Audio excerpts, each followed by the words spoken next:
नमस्कार दोस्तों, India strikes channel पर आपका स्वागत है। तो आखिरकार यूएस ने इराक और सीरिया में हमले करना शुरू कर दिया है।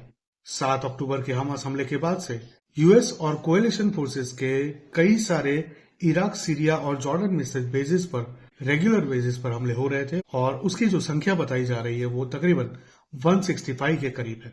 यानी कि यूएस और कोएलिशन फोर्सेस के जो सीरिया, इराक और जॉर्डन में मिलिट्री बेसिस थे उन पे 165 अटैक्स किए गए थे अक्टूबर से लेकर अभी तक। लेकिन इनिशियली जो हमले हुए थे उसमें ज्यादातर लोग सिर्फ जख्मी हुए थे, किसी की भी मरने की खबर नहीं थी। हाल में जो हमला हुआ आखिरकार टावर 22 पर, उसमें 3 लोगों की मौत हो गई, 3 यूएस सोल्जर्स की मौत हो गई। इसी के चलते जो बाइडेन ने उसके पश्चात तुरंत ही ये स्टेटमेंट दिया था कि they will retaliate and whoever has done this will pay the price।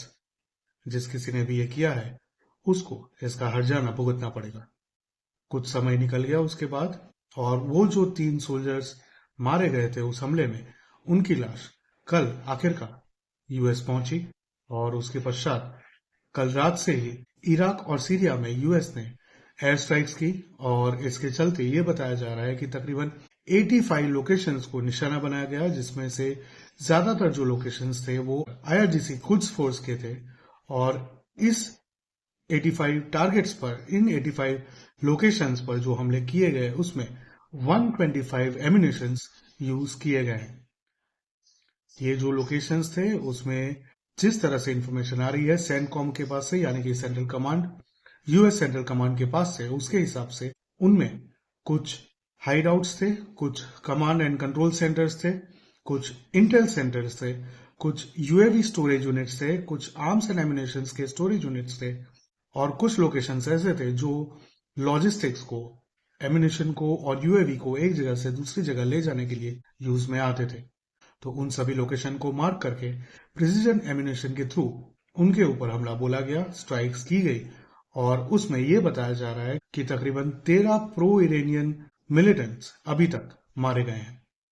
जिस तरह से जो बाइडेन ने ट्वीट किया है उसके ऊपर से ये हो सकता है कि ये हमले, ये जो स्ट्राइक्स हुए हैं वो आने वाले समय में और भी तेज हो जाए। और जैसे कि हमने आपको आगे के वीडियो में बताया था कि वहां पर जो गन्स एंड वेपन्स लॉबी है उनका सेल कम हो गया है, तो उसको बढ़ाने के लिए इस तरह के एक्शंस लिए जाएंगे वहां की सरकार द्वारा। तो उसी के चलते वहां पर मिडिल ईस्ट में, यानी कि वेस्ट एशिया में अटैक्स बढ़ाए जाएं ताकि गन्स और वेपन्स लॉबी का सेल बढ़ सके और डेमोक्रेट्स को किकबैक मिल सके, जो वो लोग अल्टीमेटली यूएस के प्रेसिडेंशियल इलेक्शन में यूज में ले सके। दूसरी जो पॉसिबिलिटी हमने आपको कही थी वो थी यूएस वर्सेस ईरान की। तो क्या आने वाले समय में यूएस अपना डायरेक्शन ऑफ अटैक जो है वो चेंज करके इराक और सीरिया से ईरान की ओर ले जाता है या नहीं, ये देखने की बात होगी। जैसे जैसे खबरें आएंगी हम आपके साथ शेयर करेंगे। तो वीडियो को लाइक करके चैनल को सब्सक्राइब कर लें और बेल आइकन भी दबा दें।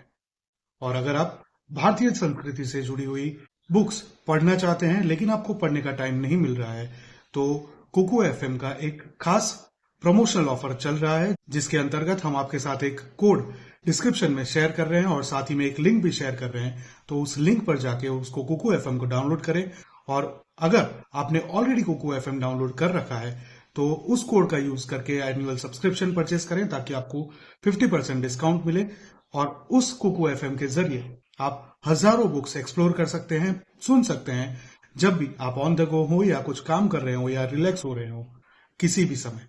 उस प्लेटफॉर्म पर डॉक्टर एस जयशंकर की why Bharat matters, missile man doctor APJ Abdul Kalam की विंग्स ऑफ फायर और अन्य कई बुक्स उपलब्ध हैं। और उसमें से हमारी फेवरेट है चाणक्य नीति, जो हम रेगुलर बेसिस पर सुनते हैं और बार बार उसको रिपीट मोड पर भी कभी कभी डाल देते हैं अगर किसी चैप्टर में से कोई पर्टिकुलर सीख हम लोगों को लेने की अगर जरूरत लगे। तो 1 साल का सब्सक्रिप्शन 50% में मिल रहा है, तो उसका लाभ जरूर लें। नीचे डिस्क्रिप्शन में उसका लिंक और प्रोमो कोड दोनों ही मेंशन किया गया है। मिलते हैं अगली खबर में, तब तक के लिए जय हिंद, हर हर महादेव।